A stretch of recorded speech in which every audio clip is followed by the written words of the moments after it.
इस वीडियो में हम लोग देखेंगे क्लास 8वीं हिंदी पाठ 17 खुशबू रचते हैं हाथ के सभी प्रश्न उत्तर को। चलिए इस वीडियो को शुरू करते हैं। जैसा कि पाठ से क्वेश्चन नंबर 1 में यहाँ पे दिया गया है कि खुशबू रचने वाले हाथ कैसी परिस्थिति में रह रहे हैं। इसका उत्तर में हम लोग लिखेंगे कि खुशबू रचने वाले हाथ अर्थात जो लोग अगरबत्तियां बनाकर संसार को खुशबू प्रदान करते हैं वे लोग विषम परिस्थितियों में रह रहे हैं।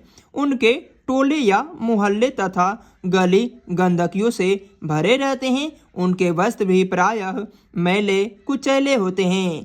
क्वेश्चन नंबर 2 में यहाँ पे दिया गया है कि खुशबू रचते हैं हाथ से क्या तात्पर्य है। इसका उत्तर में हम लोग लिखेंगे कि खुशबू रचते हैं हाथ से तात्पर्य खुशबूदार विविध प्रकार की अगरबत्तियां बनाने वाले लोग से है।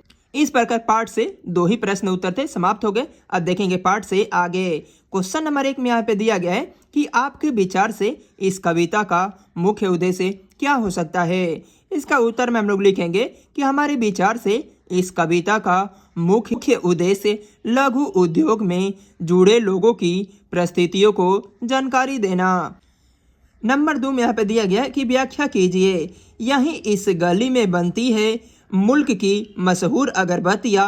इन्हीं गंदे मोहल्लों में गंदे लोग बनाते हैं केवड़ा, गुलाब, खस और रात रानी अगरबत्तियाँ। इसका उत्तर में हम लोग लिखेंगे कि प्रस्तुत पंक्ति अरुण कमल जी रचित खुशबू रचते हैं हाथ कविता से उद्धत है, जिसमें लघु उद्योग वाले मोहल्लों या गलियों या टोले की परिस्थितियों को दर्शाया गया है। यह उद्योग जिस गली में होते हैं वह स्थान गंदगियों से भरा होता है। दुर्गंधों से भरे उस स्थान पर रहकर भी लोग अपने हाथों से केवड़ा, गुलाब, खस, रातरानी इत्यादि सुगंधयुक्त अगरबत्तियां का निर्माण करते हैं। क्वेश्चन नंबर 3 में यहाँ पे दिया गया है कि निम्नलिखित प्रश्नों के उत्तर दीजिए। नंबर का उभरी नसों वाले हाथ का क्या अर्थ है। इसका उत्तर में हम लोग लिखेंगे कि उभरी नसों वाले हाथ का अर्थ है बूढ़े लोग। क्वेश्चन नंबर 6 में यहाँ पे दिया गया है कि पीपल के पत्ते से नए नए हाथ का क्या अर्थ है। इसका उत्तर में हम लोग लिखेंगे कि पीपल के पत्ते से नए नए हाथ का अर्थ है नन्हे नन्हे बच्चों का कोमल हाथ।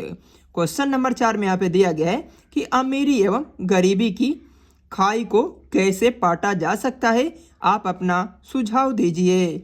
इसका उत्तर में हम लोग लिखेंगे कि अमीरी एवं गरीबी अर्थात अमीर और गरीब के बीच की खाइयों को हम साम्यवाद के द्वारा ला सकते हैं, जिसके अंदर अमीर लोग गरीब को मदद देकर उनकी उन्नति में सहायक बने।